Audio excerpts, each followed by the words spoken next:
సూర్యాపేట తర్వాత మన రామోజీ స్టూడియో దగ్గర చల్లా నరసింహారెడ్డి రిసీవ్ చేసుకొని ఇక్కడికి రావడం జరుగుతుంది. సాయంత్రం 5:30 నడుమ రాజీవ్ జ్యోతి వస్తుంది కాబట్టి మీడియా మిత్రులు కూడా తప్పనిసరిగా ఆ రాజీవ్ జ్యోతిని రిసీవ్ చేసుకునేటప్పుడు మీరందరూ రావాలి. దాన్ని ప్రజలకు చెప్పడానికి, అంటే నాయకుడు ఏం చేశాడు, ఏ ప్రజలు చేశారు అనేది వచ్చే తరం వారికి తెలియడానికే ఆయన సద్భావన పెట్టాడు.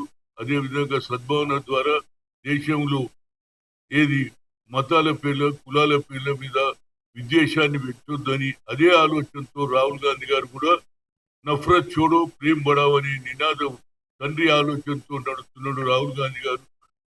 ఇప్పుడు కాకపోయినా ఈసారి అవుతాడని అనుకున్నా, కానీ ఆయన అపోజిషన్ లీడర్ గా తప్పనిసరిగా ఈ 5 ఏళ్లు బడుగు బలైన వర్గాల నుంచి ప్రయత్నం చేయాలి.